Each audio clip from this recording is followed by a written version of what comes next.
they say the comfort zone is the danger zone. And by staying in the comfort zone, you're really never going to get out of yourself and see what you can truly do and become.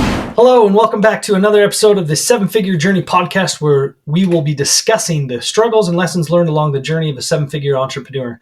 And it's my great pleasure to welcome our guest today, Wes Hackett with Cloud 5 Accounting. Wes, welcome.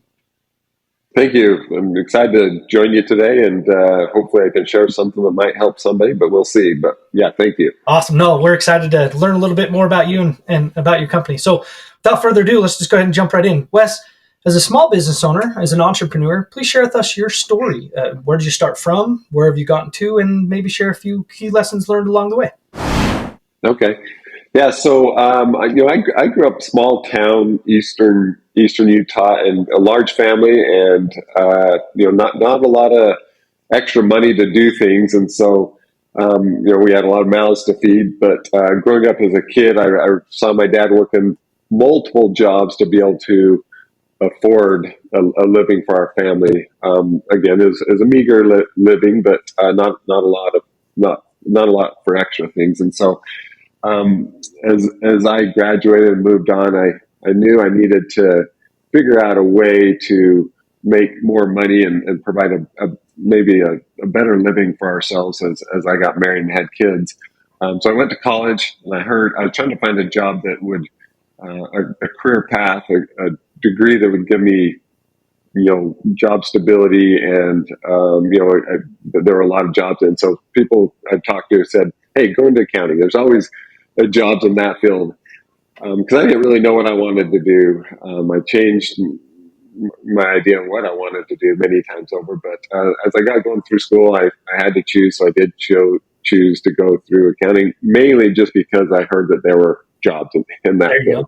As I was going through it, it was a challenge. It didn't come easy for me going through school, but I just stuck with it, not knowing what else to do, and so I got my first job, and after graduating with a bachelor's degree, and it was also very challenging for me. I worked with big corporate America, a large company, and worked in their finance and accounting. That's what I did. I went and got an accounting degree, but I worked in their tax and accounting department, and I didn't particularly enjoy that work too much. As I found it very difficult, long hours.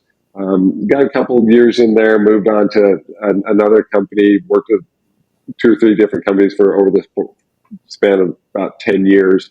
Worked my way up to become a CFO after I got an MBA. I went and got a master's in business.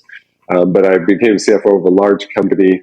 And after working for 3, 4, 5 businesses, I kind of saw how these businesses work from a financial side of things. But also I saw what these business owners, kind of the life that they were living, and they were really creating impact on businesses, on their communities, and others by being a business owner, because it empowered them financially to be able to do more, but also time-wise to have more flexibility there, which I really took an interest in that. Thought, wow, that's pretty impressive what these business owners are able to do. And so I began kind of my search on how can I become a business owner. I've tried many things and failed at many things. We tried eBay businesses, we tried real estate businesses, we tried, side hustles, things that we're hoping would gain traction and pick up. We even tried bought a couple of cell phone retail stores. Oh, wow. And did that for not very long, because we didn't do our due diligence there, unfortunately, and got ourselves into a space that we were not experienced in or educated in, and had no business getting into. We just kind of fell into, got sold a pretty good story on how successful those could be, but ended up losing those businesses, which was some really, really tough times. A lot of lessons learned, of course, as I mentioned, due diligence. We realized that we didn't do our due diligence. Had we done our due diligence, I think we would have made a different decision there. But those were painful and costly mistakes. And I've learned over time that these obstacles or these so-called mistakes or failures are really just stepping stones to help you get to your path to success, right? As long as you don't give up, you're learning from those experiences, and you're growing and progressing, and eventually you'll find success down the road. And so After several of those failures, I kept having that entrepreneurial dream, and while I was working in accounting for these various companies, I've had a lot of friends and family who have small businesses, and they were coming to me for help with their bookkeeping. Hey, help me with my QuickBooks. Help me with understand the financial side of my business. And so I saw there's a need because there's so many that were coming to me, and I thought, hey, what I'm doing for this one large company, I could go start a business doing this for many of these small businesses who can't afford an accountant full time, who are struggling and need help on the financial side of their business to be able to grow and progress. And so, after helping several of them on the side, I made that decision. I'm like, hey, let's go all in here. Let's go build this business and find a lot of small businesses who need help on the financial side of things. And so I made that leap of faith and jumped there.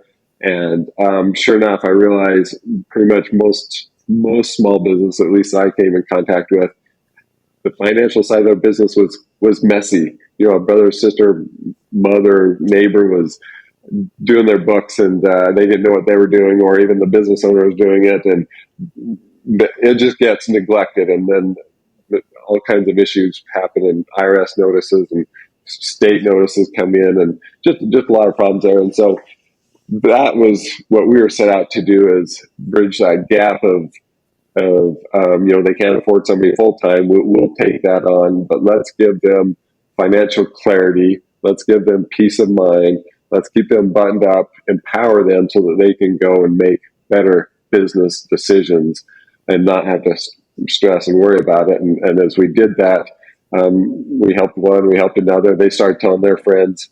They started telling other, small businesses about us, and we kind of grew from there. But it was really cool in doing this, is because in some cases, we were even able to save some marriages out there, because now the husband and wife are not fighting over money and unclear as where the money is going, what's going on in the business. Now they have financial clarity, and they know when they can go on a vacation. They know when they can make that next big project purchase on the house and things like that. And it just brought them peace and peace of mind. And so we saw that as, hey, that's really what we're set out to do here. We're doing the bookkeeping financial side of things, but really we're trying to bring people financial clarity, that peace of mind, that they can, again, be more empowered to make better business decisions, so they can grow a better business for themselves and therefore a better life for themselves. Right. So that's really our goal and purpose in this. And we've grown over the years from where we started off. We've been in business now full time for about 7 years now. We've serviced well over 200 small businesses and growing. And a lot of these, they're monthly. It's monthly recurring, so we're serving them for a long period of time. But as we've done this, we've grown our team to, we're about 20, 21 full-time. Well, a few of them are part-time. Most of them are full-time. Nice. 21 team members now, and we're spread across the country, even outside the country. We've got about 8, 9 team members in Central America. We have team members on the East Coast, Colorado, Utah, different places. And so we just tried to find talent wherever we can find the talent. We don't care where they're located. As long as they have good communication skills, good at numbers, have a good accounting background, and can really do the work and be a good fit for our company. We don't care where they live. And so and then our clients are across the country as well. We have a couple outside the United States, but most of them are U.S. based, but all across the United States, because our model is a very paperless and virtual tech-enabled model. And so we don't care where our clients are or our team members are, as long as they are great to work with and follow our core values, then it makes for a great fit. Awesome. So yeah, it's been an awesome growth journey. And now looking back, my only regret is why didn't I start 5 years sooner? I wish I Right. started 5 years sooner. But along that path too, I made a lot of mistakes, right? Again, the business failures, but I see all those again as stepping stones, learning experiences, not really failures. They were things I had to learn to help us to actually build a business and build it successfully. So. Love that. Love your intentionality around that too. I hope everybody who's listening paid attention to what Wes just said there. Is just because something doesn't work out, just because you quote unquote fail at a certain thing, that doesn't mean that you can't learn and grow from that and then exceed and excel later on in something else. As Wes has proven, it didn't work out with the cell phone companies, but man, now he's taken this company and just ran with it, and he's serviced all those small business owners, both domestically and internationally, as well as brought off team members in both, which is just fantastic. And had he, you correct me if I'm wrong here, Wes, but had you, got stuck in the rut of, oh man, I'm not any good at this, and dwelled on the fact that you weren't successful in that first business, that would have been the wrong state of mind, and you maybe not would have not been able to continue forward with this business that you have. So that your ability to switch that and change that to, okay, yes, that was painful. Yes, that was hard, but I'm going to learn from that and I'm going to grow. It sure seems like it made an impact on your life. Yeah, and it gave me more determination, right? Like I didn't achieve what I set out to achieve, and so it just lit more fire under me to, okay, get up, pick yourself up, and go and figure this out. Keep going. I'm not successful yet. I will be successful if I just keep working at it and working at it and not ever give up. That was the key. Is just don't give up. Keep, no matter failure after failure, just keep believing. Don't give up. Eventually you'll find the success. And I just had to keep believing that. Yeah, no, I love that. Reminds me of one of my favorite quotes from Thomas Edison. He, when asked, how many times did you fail at making the light bulb? And his response was, oh no, I just learned 100 ways not to make a light bulb. Right? just change that a little bit. So that's awesome. And how valuable was it for him to learn all those ways so that then he could learn how to build the light bulb, right? So I think there's another quote from Michael Jordan that said something about you miss 100% of the shots you don't take. Maybe I butchered that, but somewhere along those lines. But hey, if you're not willing to try, keep trying, you won't ever see the success. So you got to believe, you got to just persevere and keep at it, and eventually you'll see the success. Yeah. Had you not been intentional about saying, hey, these people keep coming to me and saying, hey, could you give us a help? I'm just lost. I don't know what to do. And then you realized and recognized, hey, there's a need. I'm going to go fill that need. Well, had you not taken action, you're guaranteed you wouldn't have been able to create a successful business. But you took that leap of faith and said, you know what? I'm going to try this. There appears to be a need. I'm going to try to fill that need. And look what happened. Yeah. Yeah. Looking back on that again, my only regret is just not doing a lot sooner.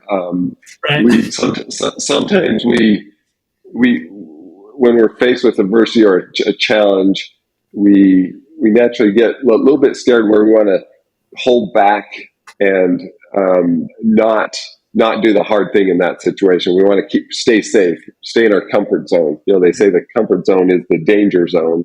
And by staying in the comfort zone, you're really never going to get out of yourself and see what you can truly do and become. And so had to get uncomfortable many times, even starting off, it was uncomfortable, trying to find that first client and trying to build a clientele and trying to figure out the business structure and trying to find that first new employee.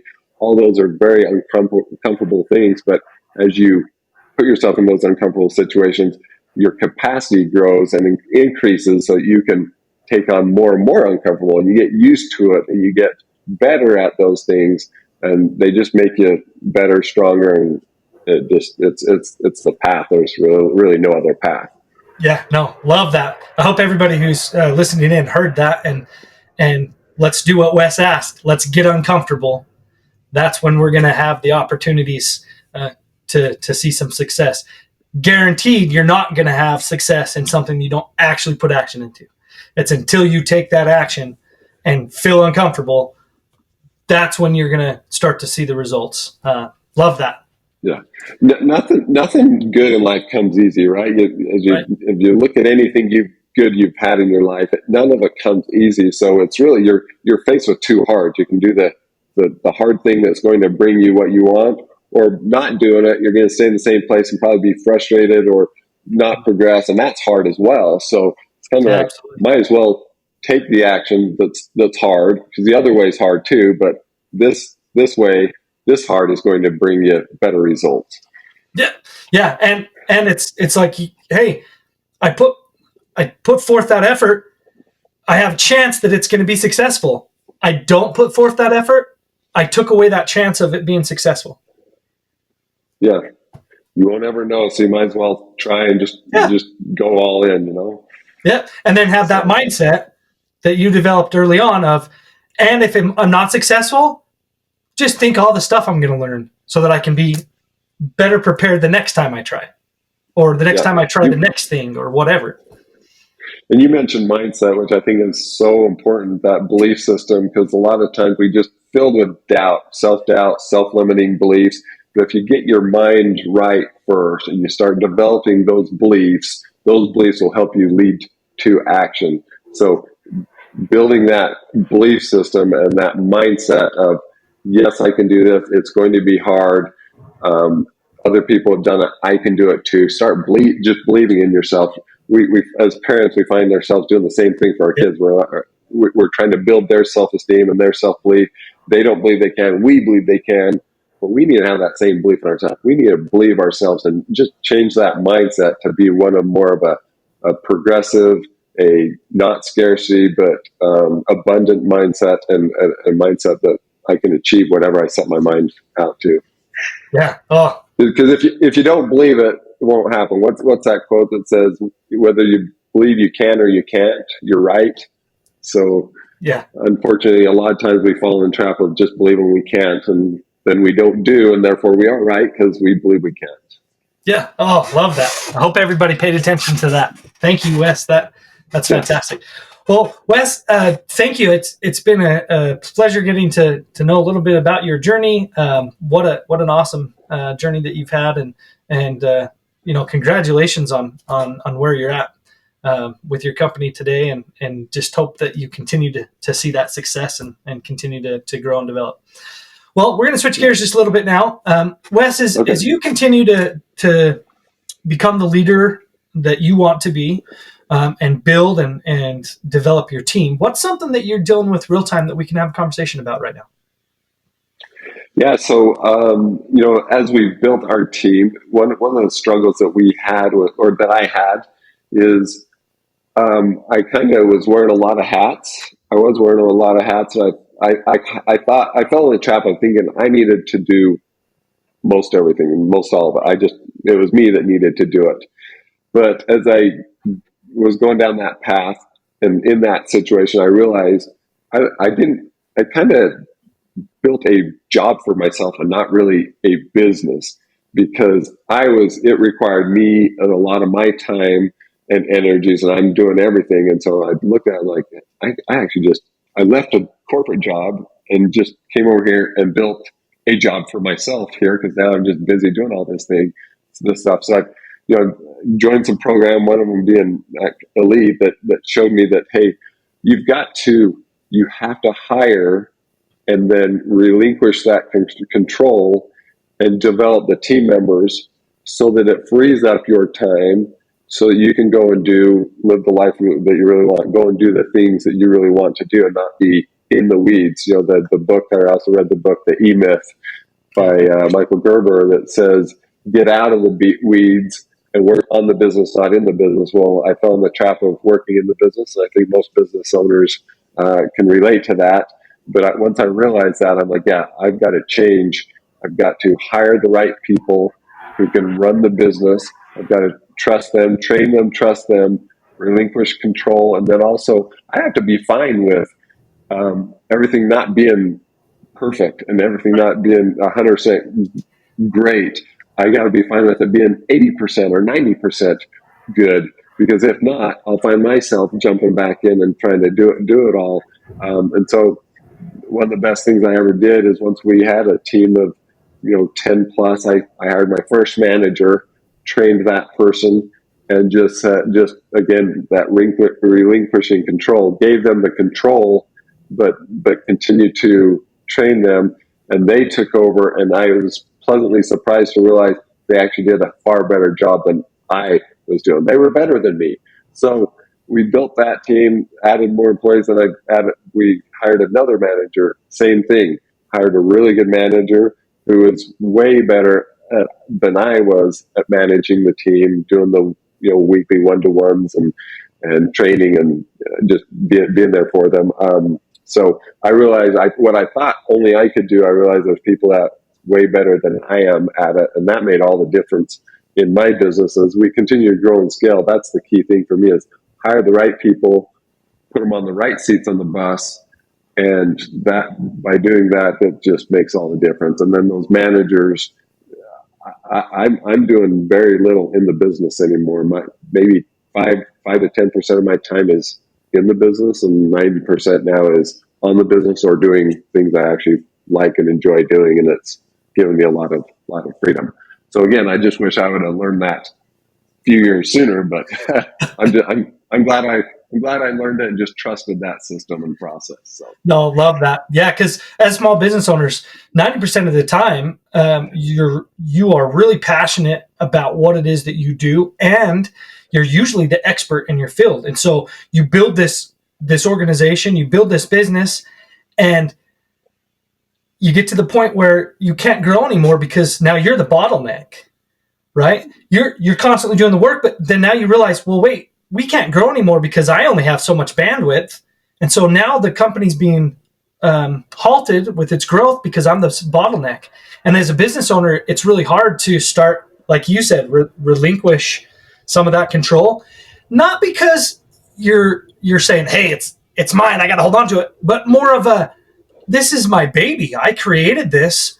I want to make sure that it's still healthy and viable, and I want to make sure that it's getting all of the things that it needs for it to be successful.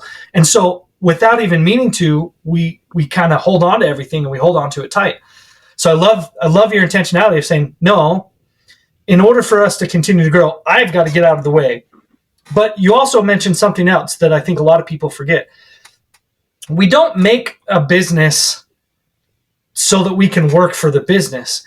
The whole reason that you opened a company, I'm sure, is you decided, hey, there's this need, I'm going to fill it, and I'm going to build this business to work for me. And sometimes as you're in the thick of it, as you're in the weeds, as you brought up, you forget that. You feel like you're just working for this business that you created, and you need to take that mindset shift and say, no, I built this business to work for me. And so by slowly relinquishing some of those things off your plate, building that team, being intentional, like what you did, of paying attention to who I'm bringing in, developing them as a leader, then now I can start to take some of that off my plate. I can give it to those individuals. They can keep running the day-to-day operational. I can now come over here and focus on this long-term strategic, and the business can now work for me, and I can start realizing some of my hopes and dreams as a business owner. So yeah, I absolutely love your intentionality, and you're spot on. That's you have to make that mindset shift of, hey, I can't be in control of everything. I have to be okay with the fact that this leader that I'm building and developing, they might not do things the same way I do them. They might not be as successful as me at first, but then sometimes you're pleasantly surprised, like you said you were, and you realize, well, wait, they're actually better at that than I am. I had the opportunity to work with a business owner. He loved sales. One of his favorite things in his business, he was really passionate about it. He loved sales, and he built up this his organization with this sales model that just was fantastic, and it worked really well. And he thought, man, I have to keep selling because nobody can sell as good as I can this product, because I've developed it, I've grown it, I know it better than anybody. He slowly started relinquishing, and he started building a sales team. And then he's like, and then I had this realization. There's 3 of them, and they're selling more than I ever sold. And now it's multiplied 3x because there's three of them and there was only one of me. All I had to do is just get out of the way. Yes. Right? That's totally true. And you said that you mentioned bottleneck, and that was the word I was using to a lot of my team. As I realized, hey, I'm the bottleneck in a lot of this. I am causing us to not grow and to progress. So I need to get out of my own way so that you, the team, can do your thing and do what you're best at, and I can go focus on more important things. Because me being in the weeds was not a good use of my time, and it was stunning our growth. But by me getting out of the way, focusing on the higher value activities, that's where we started to really grow, progress, and a lot of fires and issues and things were going away. The business was running a lot more smoothly, and it also got me to the life that I really wanted, which was more time freedom for the things that I really wanted to do, which I couldn't do in the past. When we go on vacation with family, I was working early mornings and nights and here and there, and sometimes some of the family out. But now I'm on vacation. I'm present with the family. I totally trust the team. I'm not involved with it. It changed my life. But I just think it's just so important to just trust other people, find good people, trust them, and it's amazing what they can do. I don't need to think that I'm the only one that can do it and that I'm the best, because I'm not the only one that can do it. I'm not actually the best at doing it. So looking back again, hiring those people, it allowed me to buy back my time to do the more important things. Because sometimes us business owners, we fall in trap of doing $12, $14, $16 tasks, right? And that we should not be doing. Hire that executive assistant, hire that other team member, take that off your plate so you can do those more value add activities. Yeah, absolutely. Yeah, and when you're not the bottleneck, now you can say, okay, as we continue to grow and we develop, I've already got this support system in place. I've built up my team. I have my infrastructure. So as we bring on more business, it's easier to continue to grow and scale because I'm not in the way, right?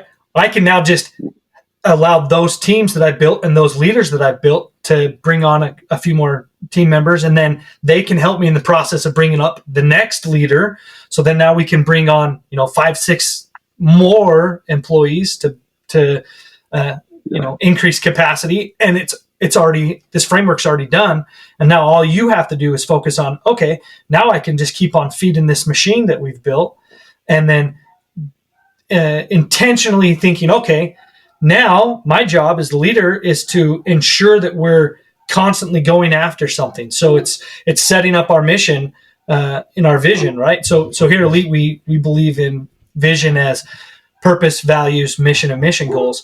And as a leader, once we get out of the way, then we can focus on that mission and say, okay, there's this destination we're going to go reach in the next 3, 4, 5 years. And I've built this machine that got us here, but what got us here is not going to get us there. So now I have this time available for myself where I can continue to think through, okay, what do we need to do to shift, pivot, adapt, to continually be viable in the eyes of our targeted consumers, and continue to add value and add what needs to be added so that we can continue to see that growth. Yeah, no, love the intentionality that you have around that, Wes. Yeah, and that vision is so important as those business owners. We've got to have that vision, but then speak to that vision, teach that vision to our team members so that they know what they're working towards. So they have something to hold on to and that keeps them motivated moving forward. Without having a clear vision of where you want to go in the team, then you know that your growth is a little more stagnant, and people don't know really what we're in business for and what we're trying to do. So by educating our whole team on here's the vision, here's our purpose, here's our values, that also really helped them dig in and grow our business and do the things that we need to do to achieve our goals and vision. So that's been big for us as well. So love that. Yeah, because it allows for an opportunity to have clarity and alignment. So everybody's now, all of their efforts are focused in the same direction. We're going to go after, we're going to reach this destination. Where sometimes what happens is when people don't have that clear vision and they don't understand where you're trying to go, they're working really hard, but they're going in 10 different directions. Well, you can take all that energy and you can focus it in one direction, have that clarity and alignment with the team, and then you start to see the results that you want. Yeah. Uh, yeah.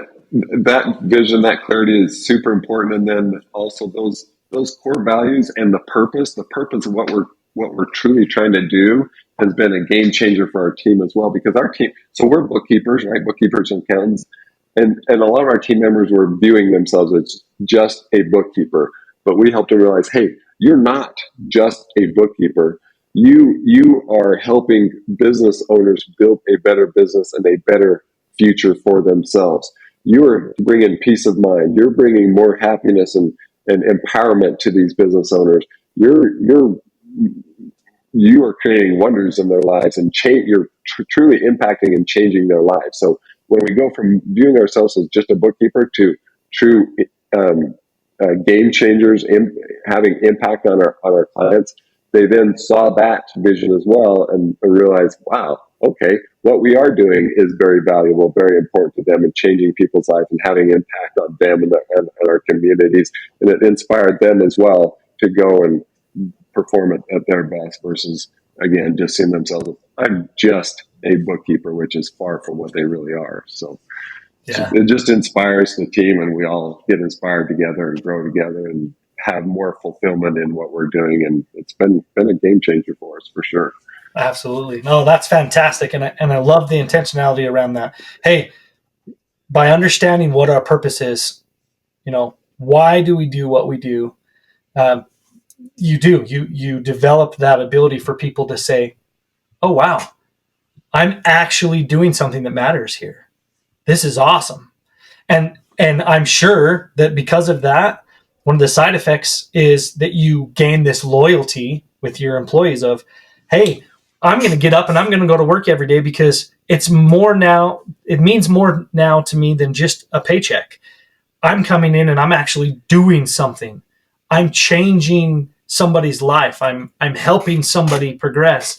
I'm doing something of value to somebody else. And it just changes everything. So I love that you've been able to experience that. What a great example that you are to so many other businesses out there. I hope you guys have been paying attention to what Wes has been talking here about the intentionality around doing what we call here to lead is the elite leadership model, where as a leader, it's your job to set the vision, build the team, and then deliver results. But all of that is centered with this idea of care. You got to care about the individual, and then you got to care about what it is that you're going after and accomplishing. And it sounds like you're doing a great job of explaining that and sharing that with your team so that you guys can get after and get things done and continue to change the world, one customer at a time.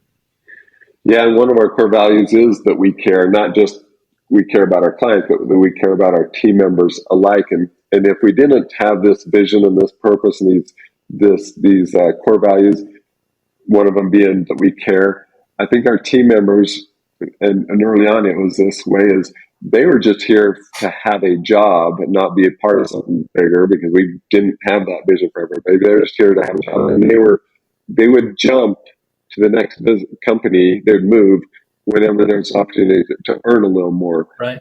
because there was nothing really keeping them here. There was no vision, there was no core values, or no purpose in what they're trying to do. And so the next best offer, they're gone, right? So there's that turnover, and that turnover really disrupts the business, makes business very, very difficult. Clients don't like it. So we did have to find ways, hey, what do we got to do to really help our team members feel cared for, that they have purpose, that they have fulfillment?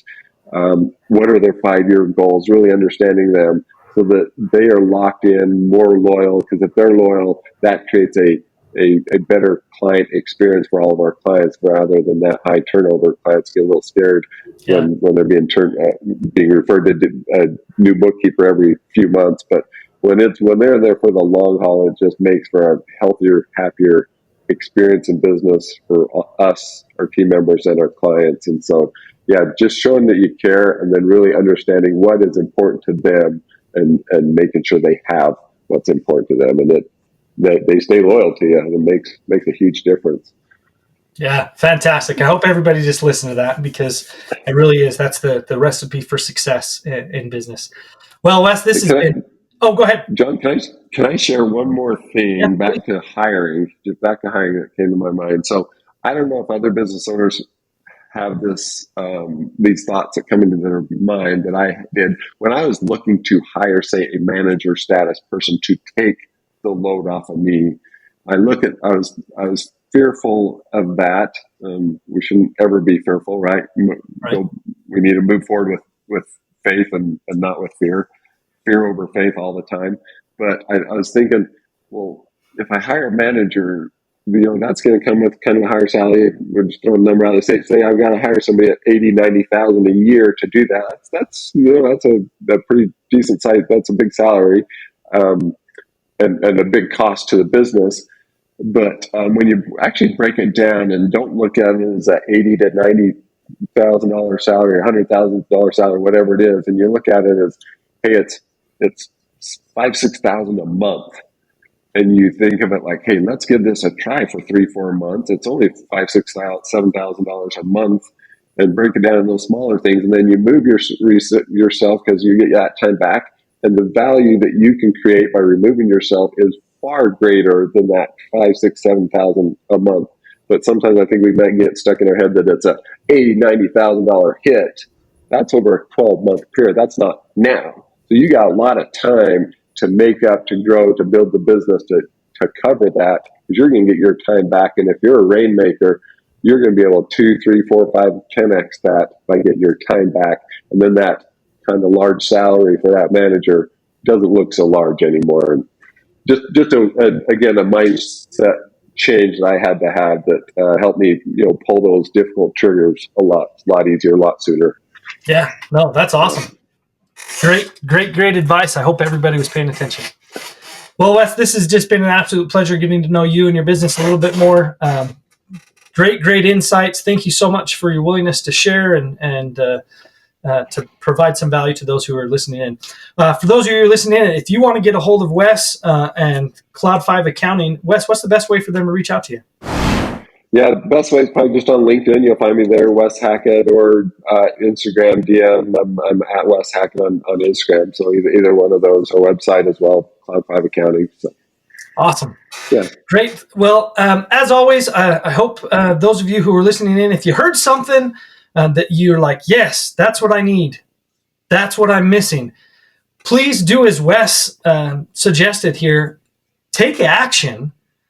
I promise you, you're not going to be disappointed in the results. Taking action is what helps you continue to see growth and to move forward. And having that mindset of, hey, if it doesn't work out, that's not a failure. It's just another opportunity to learn a lesson and to, hopefully be more successful the next time. And if you heard something that you're like, hey, I know somebody that could benefit from this, please share this podcast with them. Let's try to share and grow and provide as much value with as many people as we possibly can. Well, as always, we're grateful for you joining us here on the 7-Figure Journey podcast. Wes, thank you again so much for joining us. It's been an absolute pleasure. John, my pleasure as well. Thank you so much. And if anybody needs any more help or wants to reach out with questions, I'm happy to share. I'm an open book and happy to help anybody along their journey. But yeah, thank you for your time, and I've really enjoyed it. Appreciate it. You bet. Thank you. And please, if you have a desire to reach out to Wes, please do it. Take advantage of his offer. That's awesome. All right. Until next time, guys. Take care. Thanks, John.